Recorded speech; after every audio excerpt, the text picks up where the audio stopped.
Yes, good afternoon, good morning, good evening. Welcome back to Football Heritage TV. Whoever you are, wherever you are, whoever you support, you are more than welcome. Joined again by Charlie at Blue Brother CFC, who has just told me backstage that Bayern Munich are going to get an absolute thumping tonight. No, he didn't say that. I didn't say that. But they could. It's possible. There we go. There you go. You heard it first. Chelsea 5, Bayern Munich 0. We're going to get into it. This is Football in 60, just 60 minutes of football coming at you thick and fast. Since we last spoke, Charlie, there's been Spurs in the Champions League, Arsenal in the Champions League. We've seen a 4-4 between Juventus and Dortmund, which the highlights of that game were absolutely crazy. We've seen Benfica get beaten at home to Karabag after being 2-0 up.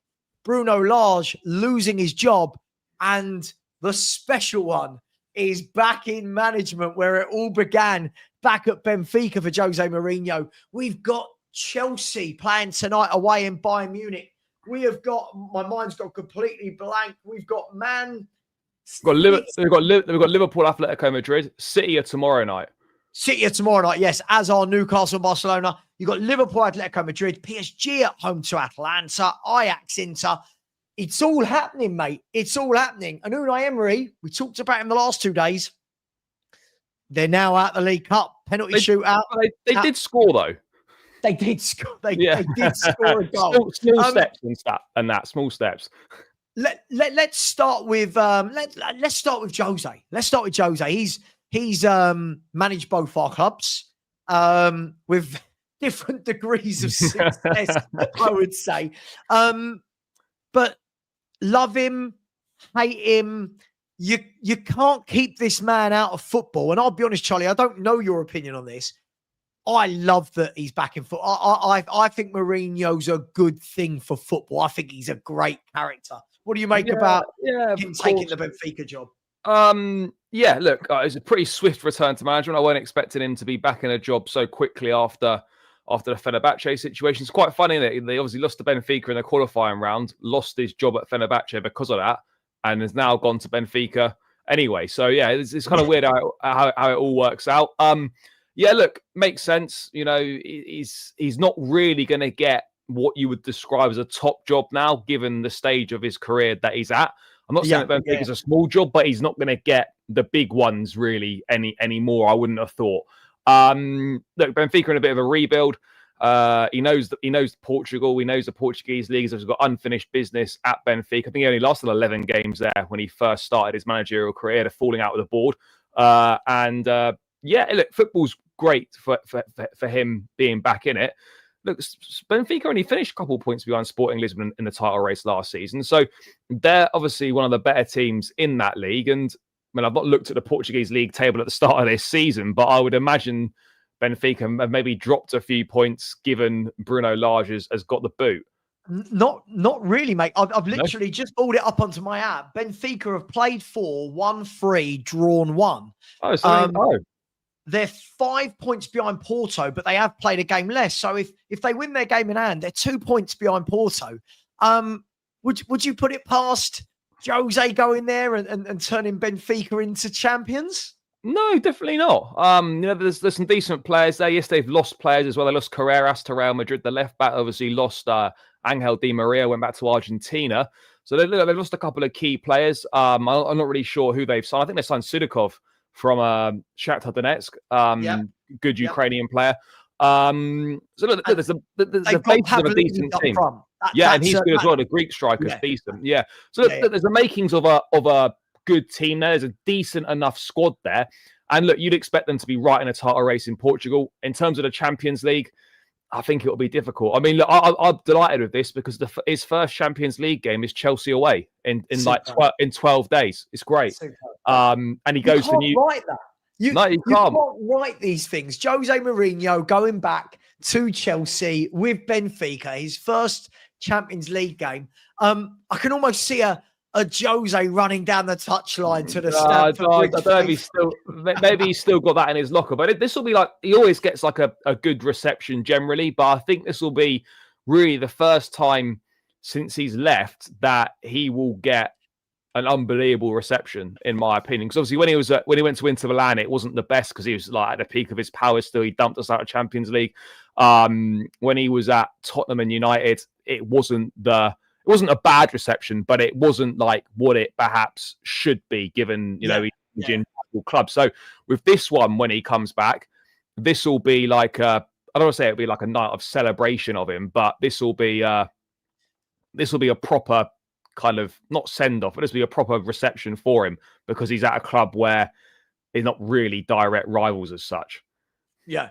Yeah, I listen, I just love it. Listen, I know that there was a lot of Spurs fans that didn't want Jose because of obviously the Chelsea thing, but I just think that there's something magnetic about him as a human being.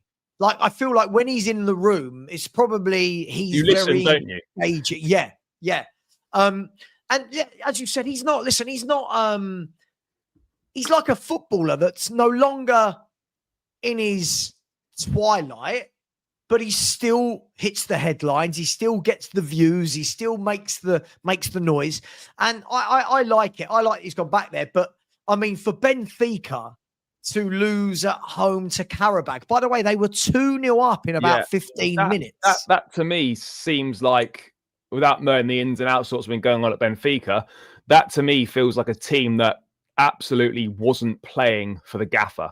Or I don't want to accuse them of downing tools, so I don't actually know, but it's got the hallmarks of it, hasn't it? You're against a team, with the greatest of respects to Karabakh, who aren't particularly good, and to be 2-0 up and then to throw it away. Yeah. I mean, I don't think he was, there's no, I don't know, but I would have found it surprising, given their start to the league season, that he would have been sacked based on that one game. I think there must have been something going on, because that would seem pretty knee-jerk. I know it's a terrible result in that, but it's match day 1 in the Champions League. You're unbeaten at the start of the league season. There must be more to it than that, surely. Yeah.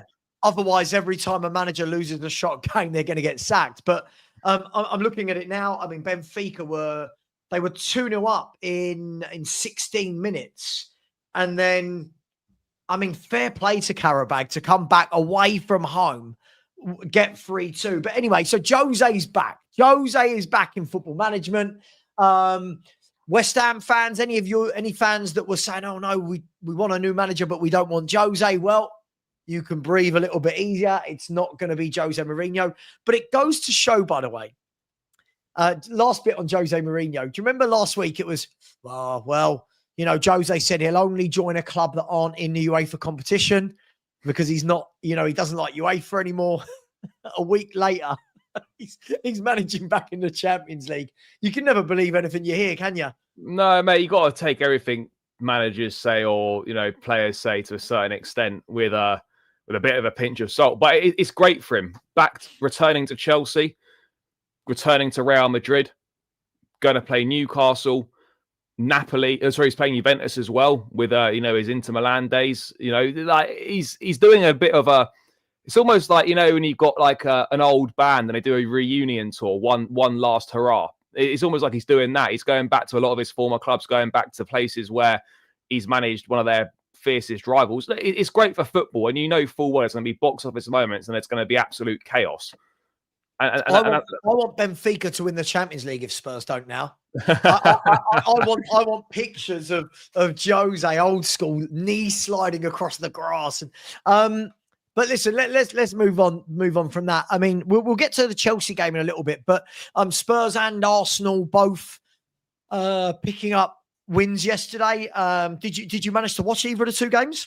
Mate, I didn't watch I watched the highlights of the Arsenal game, and I'll be honest, I watched the highlights of the Spurs game as well. I was watching Real Madrid Marseille instead last night. But both games by my look, but in my opinion, were pretty crap, if we're being honest. Tottenham obviously got gifted a goal, and as we were discussing yesterday, mate, issues in attack or just a lack of potency in attack, lack of sort of threat in that final third was obviously exposed there. And the Arsenal game was poor until he made the substitutions, and then obviously Martinelli and Trossard scoring, which made a difference. And I touched on it a couple of days ago in terms of those were starters for Arsenal last season. Now they're bringing those guys off the bench, and, Right. and that sort of thing makes a difference. So look, ultimately, in a tournament, you want to get off to a winning start, and the performance doesn't really matter so much. So from a Tottenham and an Arsenal perspective, they did what they needed to do. Whether it was a good performance or not, whether it was an enjoyable game, they set out and achieved what they needed to do, before the first whistle went. Not an easy place to go to either, because Bilbao actually I thought did well, especially in the first half. I thought Bilbao were very good, very organised. But listen, the Spurs fans watching this will probably have a go at me here, but as far as management goes, you can't ask for more than taking off Eze in the 71st minute for Martinelli, and then Martinelli scoring in the 72nd minute. You can't ask for more than that. And by the way, Trossard, who set up that goal and then scored by being set up by Martinelli. Trossard came on the 65th. So in 7 minutes, his 2 substitutions turned it around. Bit of credit for Arteta. I know lots of people get on his back, but he got it right. Yeah, I guess so. But those were like the obvious subs to make anyway. It wasn't like he'd sort of done something outside of the box or anything like that. But look, when it works out, it's obviously great. And look, it worked out for him that time. And what it has highlighted, is Arsenal's squad depth and how much better it is now. And it's obviously the best it's been under Arteta, in my opinion. So that's going to serve them well when the games come thick and fast. Around Christmas time, New Year, they get to the latter stages of the competitions and stuff. That's where they're going to have a bit of an advantage over other teams. Oh, for sure. I just think, listen, by the way, I'm not sitting here trying to praise Arteta as a Spurs fan. This show obviously is about all football. I just feel that managers, if they don't get substitutions right, we're the first ones, aren't we, fans, to go, what was that sub? And what's he doing there? Listen, when you bring on 2 players in a Champions League game and those 2 players both score and both assist, you've got to be saying well done to the manager. But yeah, Arsenal, a good start for them. Spurs was, I'll be honest, as a Spurs fan, hard watch. A really hard watch. But what I will say is that's 5 games now, 4 league, 1 Champions League, and 4 clean sheets. Yeah. So 4 clean sheets in 5 games. You can clearly see that. Did you get 4 clean sheets last season? 6 in the entire campaign. 6. Yeah. That's mad. Yeah. So last year, our goals against was apparently 1.7.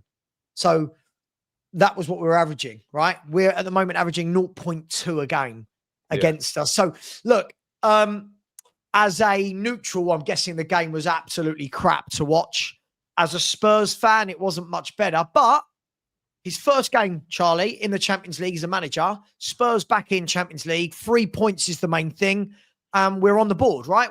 As it stands, we're in the top 8 and we're going through. So it's all good. That's the most important thing at the end of the day. It's not about how you start. It's about how you finish. No one cares really about these opening few games. You just got to get the points on the board, put yourself in the best position possible to qualify. You've got to remember, 24 teams get into the could potentially, you can finish 24th out of 32 teams, whatever it is, or 36. I can't remember now with the exact amount.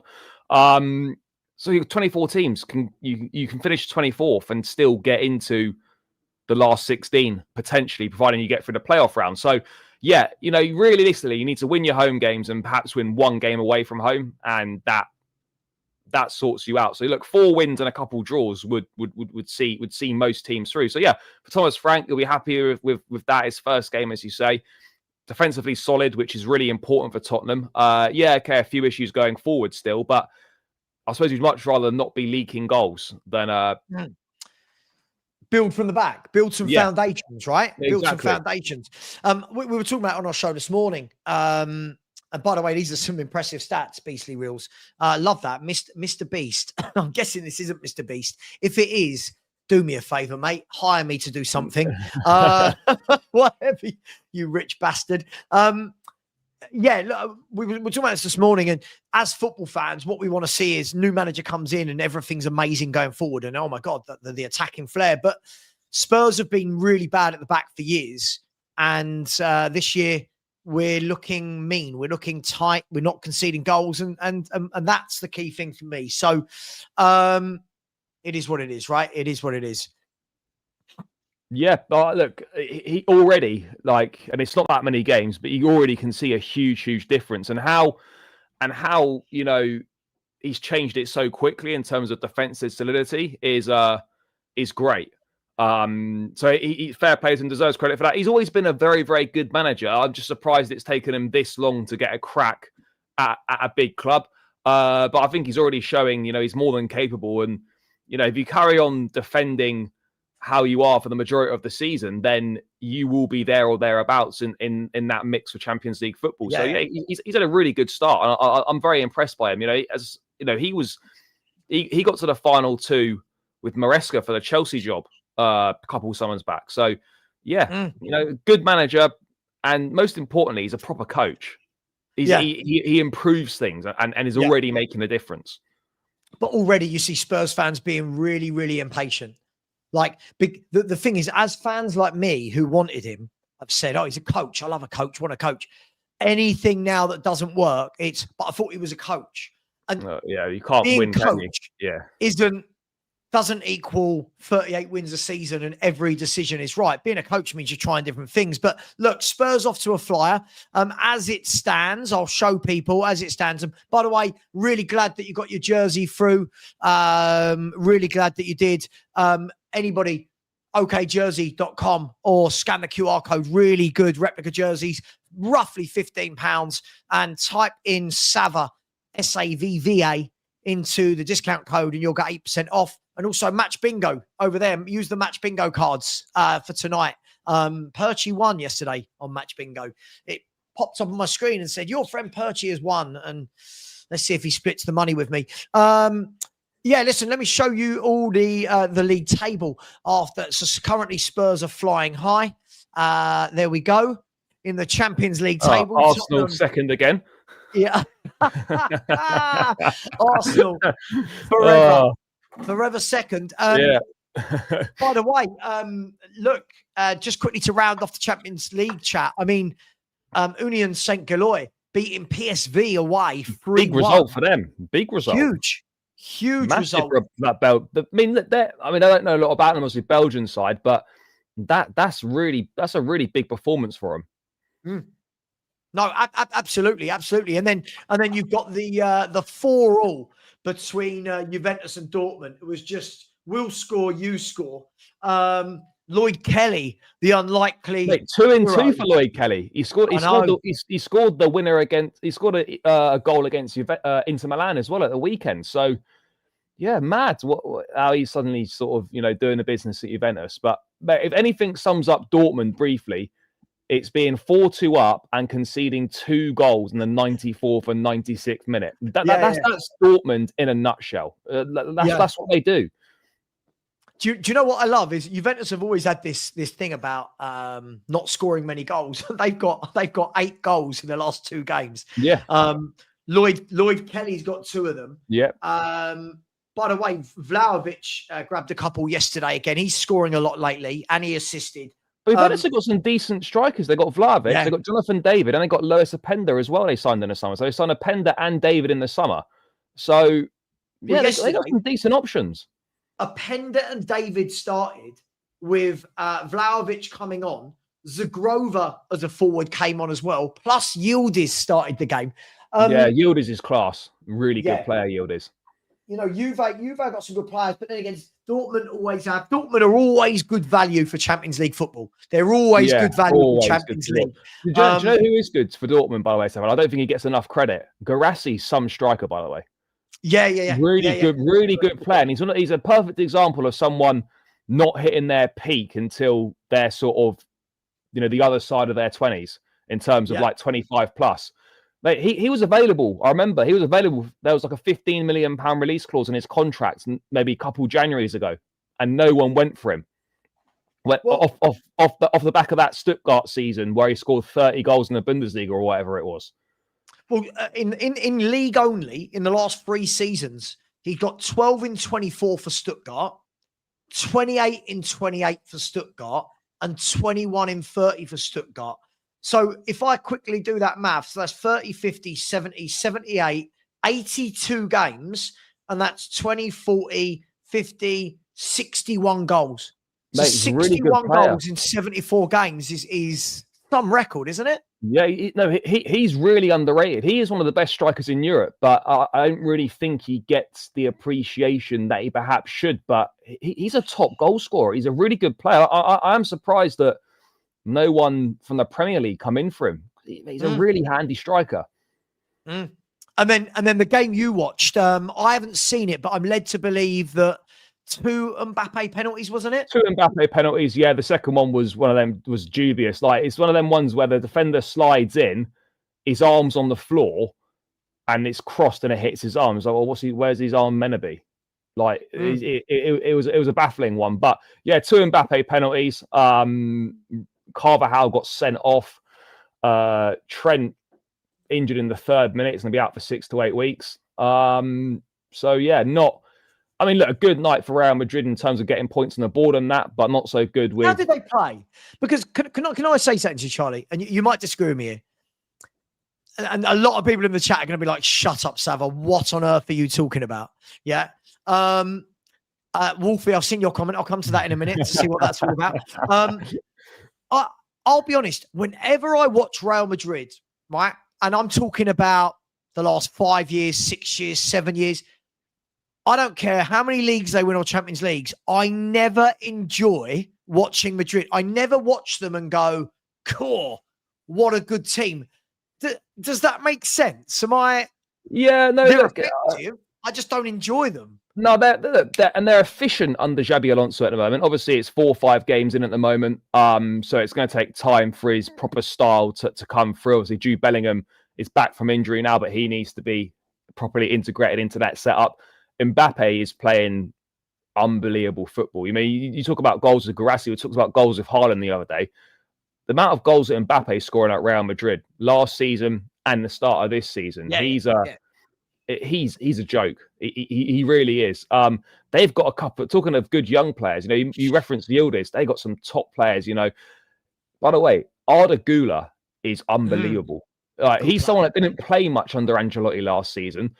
Yeah, really, he's really coming into his own under Xabi Alonso, an important part of the team now. They signed the kid Mastuton. I can't remember how. Him. I can't pronounce his name properly. Tuno, I think. Mastantuno, whatever. I think so. He looks very, very good as well. Yeah, mate, they're an exciting team, young squad, exciting players and stuff, and it's just going to take a little bit of time to click under Xabi Alonso, but they've won all their games this season, so there's not so much you can say. Nico Paz, as Foxy in the chat says, Nico Paz is going to come back from Como in probably next summer. They've got a buyback on him, so yeah, mate, things look bright for Real Madrid, and they're kind of, I know they've done it. They've moved away from the Galactico era a while ago now, but I think under Xabi Alonso they could be a very enjoyable team to watch. I hope so. Listen, by the way, I'm not knocking effectiveness. It's just they always get the job done, Madrid. But I've always felt like, like I enjoy watching Barcelona play, for example. I enjoy watching the patterns of play, and whereas Madrid are a little bit more of a direct, let's get this done type team. But last thing on Madrid before we move to tonight's Champions League games. First of all, you frauds in the chat, smash the like button. Can we please be doing that? Showing some love to Charlie and I would be very much appreciated. If you haven't subscribed to Charlie, why not? Please get over there to Blue Brother CFC. And don't worry, Wolfie, we'll be talking about your Nottingham Forest and hopefully how Swansea can knock them out of the League Cup tonight, only for you to pretend that you don't care about the League Cup because you've got 2 stars. We all know how you work, Wolfie. We know your game. Trent Alexander-Arnold, I believe, went off with a he did, mate. He's out 6 to 8 weeks, hamstring injury. Right. Okay. So it puts like he might be a doubt now for the game at Anfield at the start of November. Which bit of a stop-start.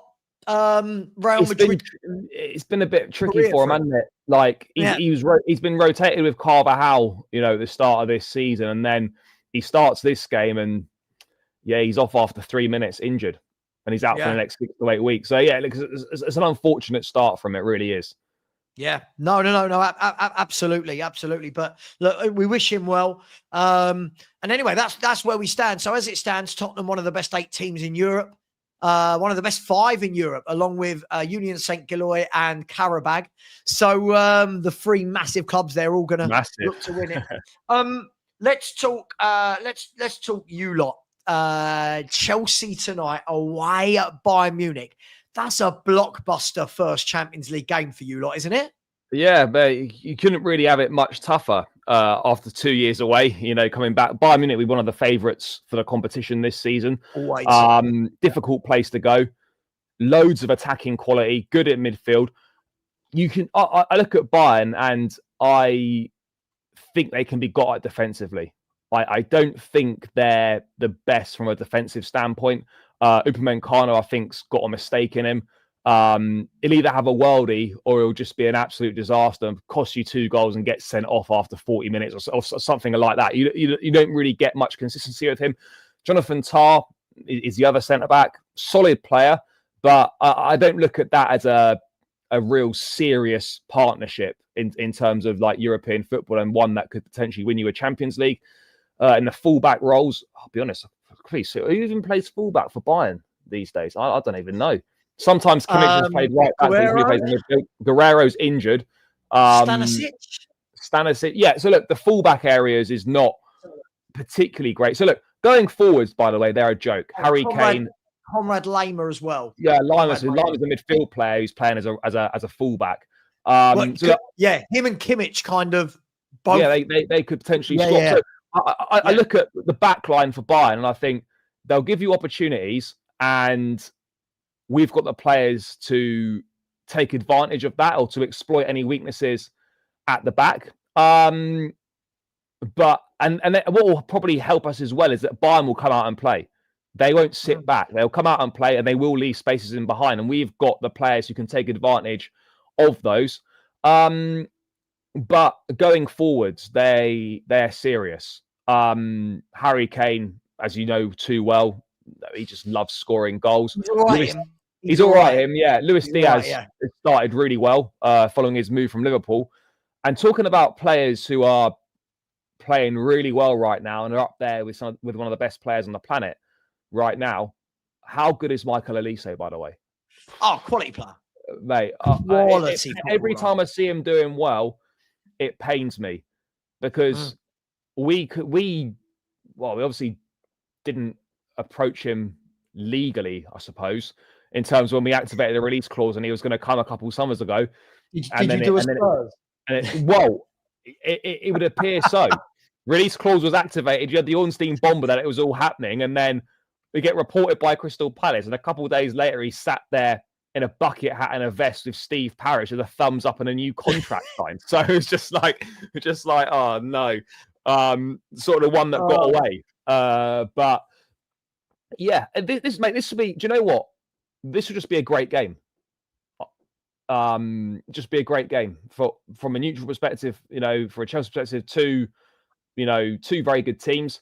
And yeah, I don't know how I feel about it. For me, this will whatever happens, this will teach us how far, or show us at least to some extent, how far Chelsea have come as a team over the last kind of 12 to 18 months. How do we compete against one of the best sides in Europe? And for me, above anything else, I'm looking at, will we give a good account of ourselves? There's no shame in losing away at Bayern Munich, but I want to see the application, how we've handled the occasion, how we've accounted for ourselves, and that'll be the thing that I'm looking at most. If we turn up and get rolled over, that's unacceptable. If we turn up and we fall short by a goal or whatever, then you can be more accepting of that. So look, I think we've absolutely got a chance, but I would probably be backing a draw in this one for us. Yeah, it's interesting. As you said, I didn't even think about it like that, like Chelsea being away from it for a couple of years, because we're so used to Chelsea just being there every year. But look, moving away from that, the other English team in action tonight is, again, not an easy game.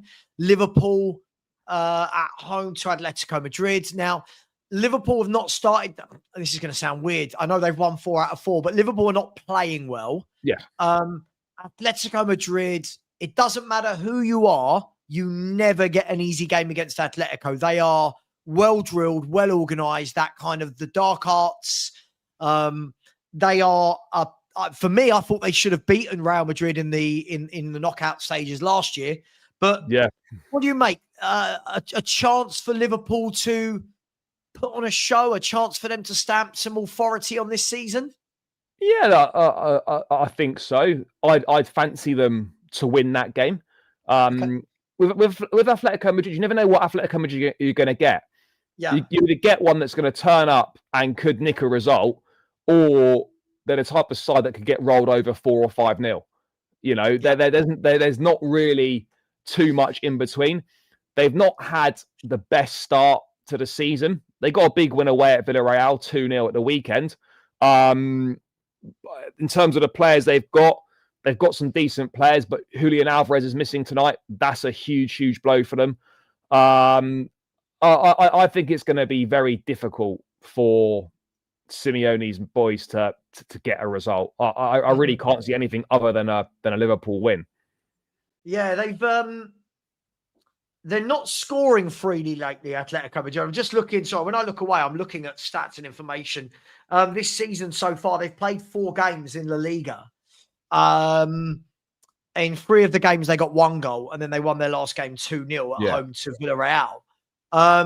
But they have got players of threat. Like if I look at, they've got Griezmann, Alvarez, Gonzalez, Koke, Barrios. They got Sorloth is half decent off the bench as well. He does. Obviously, as I said, Alvarez missing tonight, which is a big blow. But yeah, they've got good players. Don't get me wrong, but I don't know. I just can't see them going to somewhere like Anfield and having the discipline and the quality to get a result over 90 minutes. I just don't see it. I'd like to see it. I'll be honest. I'd love to see it, of course, but I can't. I just can't see it. Yeah. I just feel like there's a lot of. I don't know. I don't want Liverpool to get into this run of, we haven't lost in 20 in all competitions. I like when they get pegged down a bit as well. And because I go on panel shows with Liverpool fans, I need, we need them to feel something. We need them to feel something. Yeah, right now it's a bit easy for them. It is. Is Isak available? I imagine so. I imagine surely he'd be in the squad, you'd think. I would think so. I would think so. I'd imagine he'd be on the bench. Yeah. Yeah, we'll see. And it'll be interesting to see, because that's going to be a really interesting dynamic now. You spent big money on Ekitike, then even bigger money on Isak. Now, I say the sensible part, the obvious thing I think to do would be, okay, Ekitike, you play from the left, Salah from the right, and Isak through the middle. But is Ekitike going to want to be the guy that floats out to the left? I mean, is he just going to be happy he's at Liverpool? What does that mean for Gakpo? And you know what I mean? What do you think they'll do when they're all fit? I mean, look, it's a great problem to have, by the way. But oh God, not half. We're playing Richarlison up front, mate. Yeah. I mean, look, it's a good one to have. I think. I mean, I wouldn't be. Look, I think you'll see a mixture of things. I think you will at times see Ekitike drift out to that left-hand side. But I think you'll also see at times Gakpo will play there and Isak will play down the middle and Ekitike will be the one to miss out. I don't look at it as, for me personally, I don't see it as a set, this is what they're going to do. I think some games Ekitike misses out, some games a Gakpo might miss out. But I think what is clear is that Isak will start pretty much all the games. I don't see him being on the bench in the Premier League. I'll be honest. You can't have a Premier League record signing and not have him as your main guy. No, you're going to see him and Wirtz are going to start pretty much every game. Got to. I mean, that's 200. Let's be honest. Is that 260 million a footballer? Well, yeah, best part of, I'd imagine. Yeah, right. yeah. They're all going to start. So, yeah, the answer to your question is I think it'll be a mixture. I think some games Ekitike will be out and some games Gakpo will drop from the left. No, absolutely. In the chat, everyone right now, give me the let's go first. Give me the score prediction for Bayern Munich Chelsea. Let's start with that one. Bayern Munich Chelsea. If you put the score in, please tell me who to. Otherwise, I just have to guess. So if you just put 2-1, I'll assume you mean 2-1 to Bayern if you don't tell me who. So, Charlie, you were going for a draw, were you, tonight in Chelsea? Yeah, I think it'll be 1-1. I've gone 1-1. It's a bit of a fence sitter that, but I've gone for a 1-1. I don't expect anything less than from a man like you, Charlie, to sit on that fence. By the way, can I just say... A point would be a good result, by the way. I'd take that. Do you know what? When I would have taken a point, Charlie, when you disgracefully got given the win against me in that debate... you were taking a point, yeah. I would have definitely taken a point. I was shamefully beaten. We got a 6-0 Bayern, a 6 and a 5-0. Yeah. I mean, that's never happening. That's never happening. So we've got Bayern 2-1, 3-0 Bayern, 3-1, 2-2, 2-1, 2-2. Let's see if anyone goes for Chelsea. Bearing in mind, a lot of people might be Spurs at this stage. Yeah, they could well be. 4-1, 4-3 to Bayern, 3-2, 2-all draw. We're going Bayern 3, Chelsea 4, a Jackson own goal. I'll tell you what, though, I do think football's got a way of writing stories. I wouldn't be surprised at all if Jackson scores. I'm not saying it'll be the winner or anything, but yeah, I could easily see a Jackson goal in this game. Yeah, absolutely. And guys and girls, now please give me your score prediction for Liverpool at Anfield versus Atletico Madrid. And by the way, someone did make a good point that Diego Simeone hasn't won a trophy now for 4 years. That's been a while. Is there an argument to be had? Just quickly rounding that off while we get the scores for that game. Do Atleti need something fresh? And yeah. I know we always talk about the club, but does Simeone maybe need a fresh challenge? Dare I say it, an Arsenal next year when they finish second again and not won a trophy? Yeah, look, he's been there a long time now. Yes, he's obviously gone through different cycles and it's different players now within the squad, but it's the message coming from the same person. I think personally this might be his last season. I just don't really see where it's going with Atletico Madrid now. They're not as good as Real Madrid or Barcelona. They've proven they can compete with those teams and beat those teams in the past. But right now, I just look at them and they're just a level below at the moment. They spent big money on players, they spent a lot of money on Julian Alvarez. They spent big money on good players, and they should be doing better than what they are. And I don't know if Simeone's maybe gone a bit stale or he needs to reinvent himself. I don't think that they like prime Simeone when they were making 2 Champions League finals in 3 years, winning La Liga titles and whatnot. I think that style of play that was so successful back then is dated now, and I think he is struggling to reinvent himself within the modern game. I think maybe a break from the game, or maybe just a new league or a new change of scenery somewhere else would be really beneficial for him. So I'm not really sure how much more he can actually do at Atletico Madrid. Yeah. No, you're absolutely right. You're absolutely right. Be interesting to see. Just quickly, let's last question on Champions League before we move on. I'm going to ask this to everyone in the chat, and when I ask this, please give me one answer. Don't give me 5 teams because it's pointless. I'm going to ask the same question to Charlie. Who are you making favourites? I'm going to bring up what the bookies have said, but who are you making favourites, Charlie? And who are you all in the chat making favourites for the Champions League this year? And by the way, why have we only got 85 likes? What are we doing? Guys. Honestly, it's hard work right now. Charlie, who are you making favourites for the Champions League this year? Oh, mate, to be honest, I probably think it's between 3 teams. It's probably like a Liverpool, a Barca, or a PSG. I would personally probably have Liverpool as the favourites, but it is pretty close between PSG, Barca, Real Madrid. I think it'll be one of those 4 teams in my view. But I probably have Liverpool as favourites just. Do you want to see what the bookies have said? No, let's have a look. This is interesting. Let's see. This is interesting. So the bookies have got Arsenal as far as I can see, they're absolutely neck and neck in the odds with Barcelona. Yeah, it's strange that. What are they? 6-1?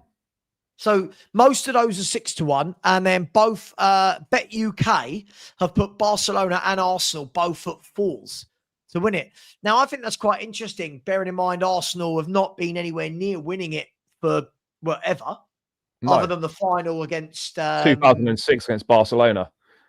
06. Yeah. Jesus Christ. So it'll be 20 years. Yeah. Since that final by the time this final comes around.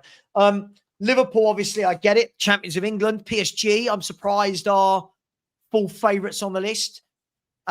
Real Madrid, surely Real Madrid can never be discounted. You can never count them out. You can never count them out. Then you've got Man City, Bayern, Chelsea, and there they are, the eventual winners at Tottenham Hotspur. You can get Spurs as low as 21-1. So for anyone who likes a good flutter, 21-1 for Tottenham Hotspur to win the Champions League. Are you surprised by any of that betting? Any of the odds? Not really. No, I think it's probably roughly where you'd expect it to be. Yeah, I don't necessarily think there's any surprises there. I would have thought. I'm surprised, perhaps a little bit, that Arsenal are considered so strongly to be favourites for the competition, but they'll definitely be up there. Yeah, I think that's probably what you'd expect. Well, I'll tell you what. Something that people didn't expect. Sorry, just dropped my phone on the floor. Something people wouldn't have expected. Moving away from the Champions League now. Lots of people, by the way, have gone. Bayern, Madrid, Bayern, Barca, Madrid, Bayern. It's the same old names. There's no outside betting going on there. Aston Villa, we talked about them the last couple of days, but at the moment, they're not out of the news, Charlie. They played yesterday away at Brentford in the Cup. I'm just looking at it now. Sancho, Marlon, Elliott, Guisand, McGinn, Cash, Konsa, Torres, Matson, a good team out. A good team. Drew 1-1, then knocked out on penalties. Like we said yesterday, 4 league games without a win. They're now out the League Cup in the first round. And Sunderland to come up next. Is this a mini crisis going on at Aston Villa? I think, yeah. I mean, look, I think it's things are getting a bit worrying now from a Villa perspective. Yeah, I think it's a concern now. Yes, they scored a goal, fine, but the team are just not playing well at all. You know what? I don't really get what Unai Emery's trying to do, and that's not very often you say that about an Unai Emery side. Yeah, you know, you normally know what you're going to get. Normally well drilled, tactically sound. You know, they play decent football. Villa have done none of that this season. I don't think they've looked good in a single game they've played. Not from what I've seen. And that for me is a major problem. I mean, you touched on it yesterday, Savva, about, and look, maybe he's just bedding them in and whatnot, but he's not starting many of his signings. I know, obviously, Harvey Elliott, I think, started the League Cup game yesterday, but in terms of the Premier League, not many of his summer signings have started games. And you would think that the way they've been, you'd freshen that up. Like, again, I'll say I'm not the biggest Sancho fan, but against Sunderland, I'd go with Elliott. I'd go with Sancho. You have to. You've got to try something different. He keeps playing this Bogard in midfield, and I'm thinking, you've got players like Kamara sitting there. Like, get Kamara. Like, I'd want to be going back to strength, wouldn't you? Right now, if your team's not playing well, you drop experiments, don't you? You go back to some sort of strength in that team and that spine. Yeah, you have to. I think you always need to revert to type, you know, go back to what has worked. Maybe stop with, I'm not saying he's doing a load of experiments, but maybe go back to the tried and tested and what has worked for him in the past.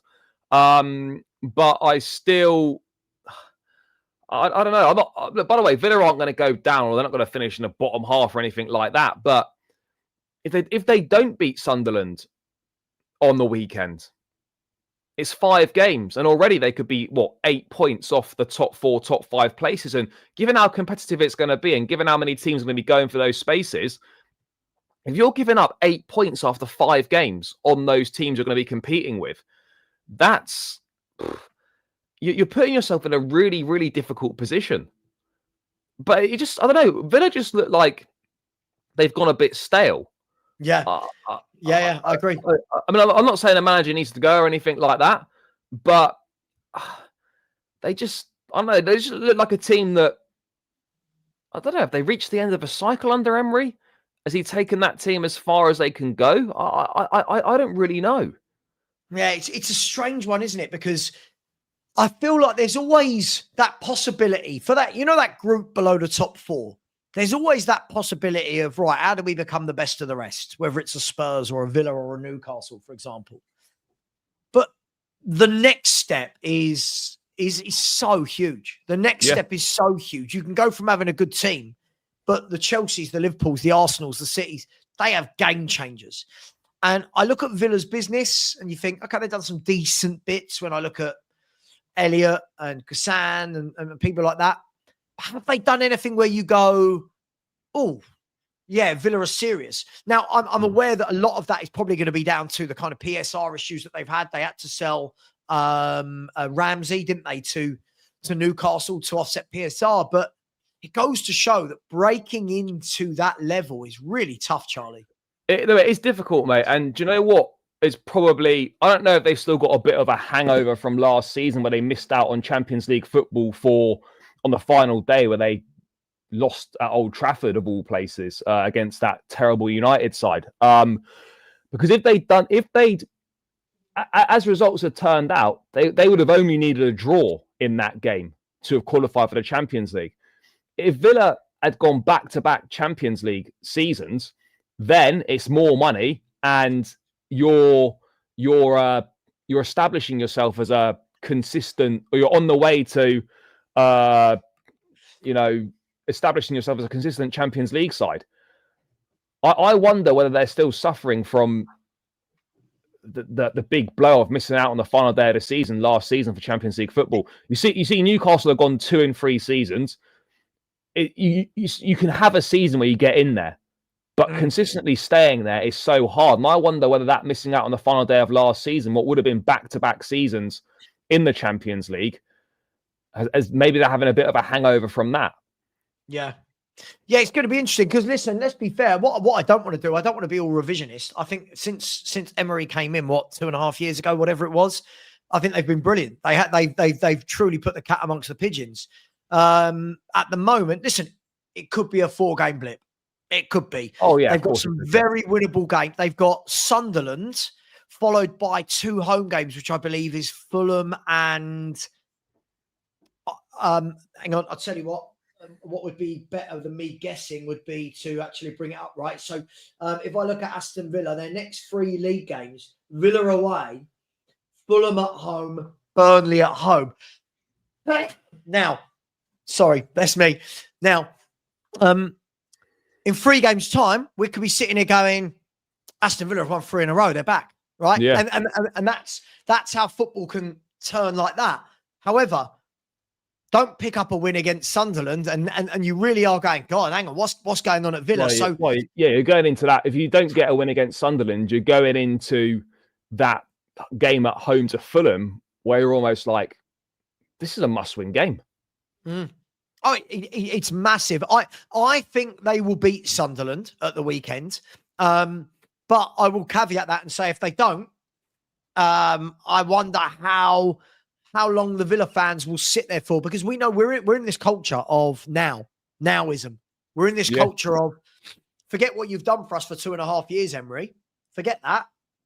What about these 5 games? You suck. Get out. Let's get a new manager in. And I would just say to Villa, just be careful, because whatever we think of Unai Emery, he's done a wonderful job wherever he's been. Right? He has. He's a pro. He's not a screamer. He's not a shouter. He's very respectful. He goes about his job.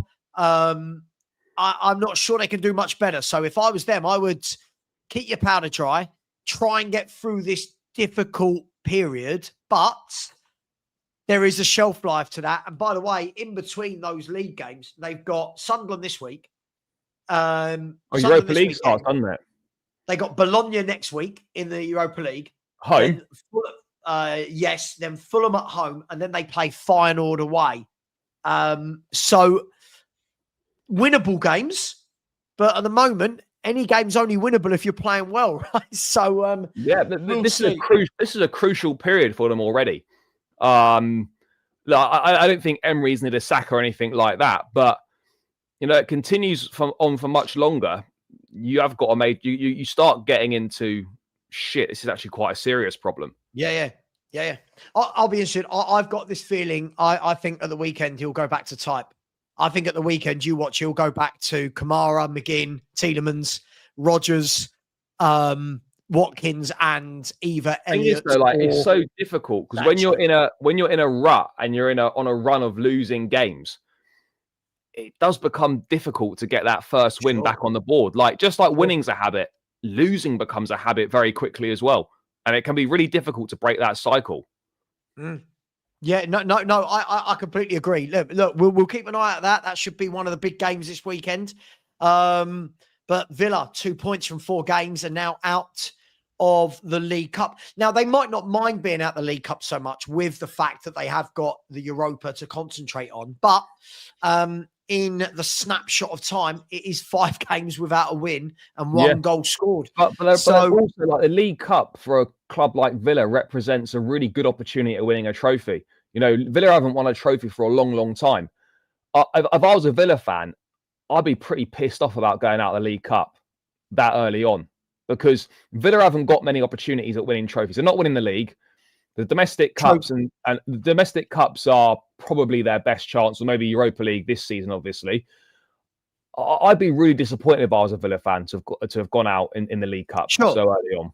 Sure, but a couple of wins in the Europa League and it'll all be forgotten, right? If they can get a run going in the Europa League, it's difficult, isn't it? I always feel that clubs like Villa, Spurs, Newcastle, are we as equipped as the Chelseas, Arsenals, Liverpool and Cities to go in 4 tournaments? I don't think so.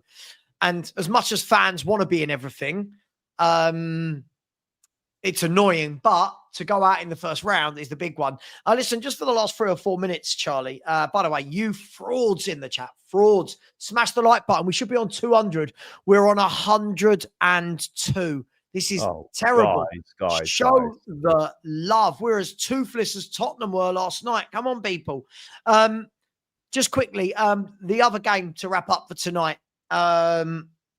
is Swansea at home to Nottingham Forest. For Big Ange. I think I speak for everybody when I say we're feeling Welsh. Swansea. Yeah, we're feeling Welsh today. Yeah. Nottingham Forest. Now, I know what they'll do. And if Wolfie's still watching, I know what they're going to do.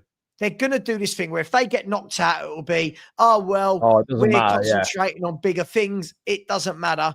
But Big Ange, second game. First game was not convincing. And again, it was against Arsenal. So, you let him off that.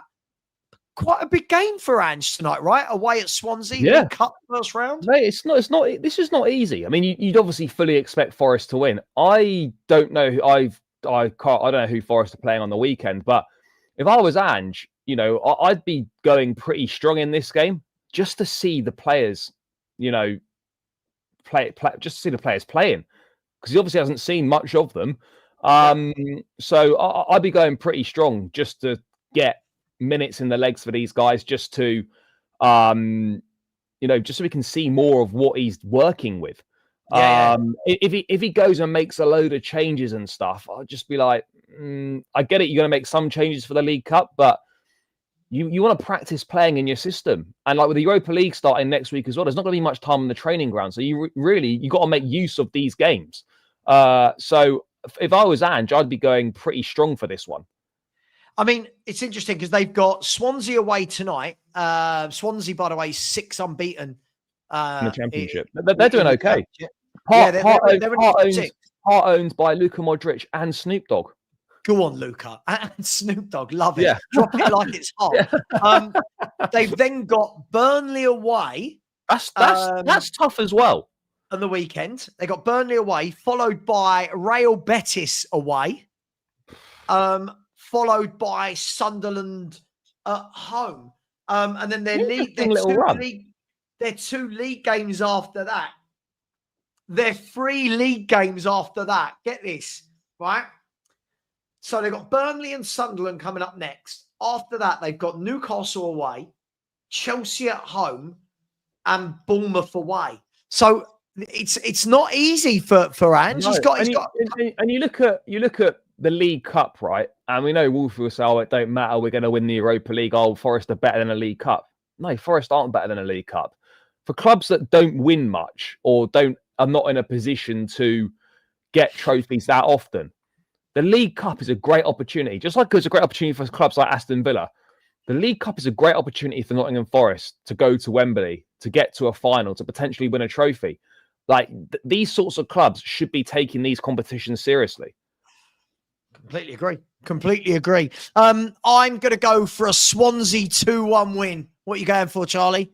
It goes straight to pens, doesn't it? There's no extra time in the League Cup. Yeah. I'm going to go for a Swansea on penalties. Come on, Swansea. Everyone in the chat, give us a hashtag, come on, Swansea. Wolfie, you see what you've done to the internet. You've made everybody hate Nottingham Forest. No, but we know exactly what he's going to do if they lose tonight. He'll just play it down. Yeah. Yeah. Oh, it doesn't matter. Need to to win. It doesn't matter. We didn't care about the League Cup. Yeah. Yeah. Guys and girls, I'm going to leave it there. Charlie, thank you very much. I love these quick little hours about football. Keeps my mind sharp on all things, not just Tottenham. I like it. We'll be back tomorrow, guys. Hopefully, Harry Kane will have a hat trick, and Charlie will be. Harry Kane will score. I think we know he will. Do you know what will happen, ladies and gents? I'm going to tell you this: if Chelsea lose, Charlie will just dress normally. If Chelsea win, he'll have his World Club. I might get a World Champions badge out. Yeah, to be fair, that's a good point. Yeah, we'll get the World Champions badge out if we win. What I will say, I'm going to send you all over right now. I'm joining LJ, so LJ Spurs channel right now. I've been accused, along with people like Sean and a few others, we've been accused of buying subs. And we've been accused of buying our views and our comments. So LJ, not by LJ, LJ has asked me, would I like to come on and explain why that hasn't happened? And I said, yeah, can't just be going around the internet lying about me, not LJ. But so I'm going over there right now. I'm sending you over there. When you get over there, LJ's a good lad. Please subscribe, smash the like, and just type in Savva Raid. Sit tight. It's going to take you straight to his channel right now. Charlie, see you tomorrow, mate. Much love. Welcome, mate. Take care. And as always, come on, Swansea City.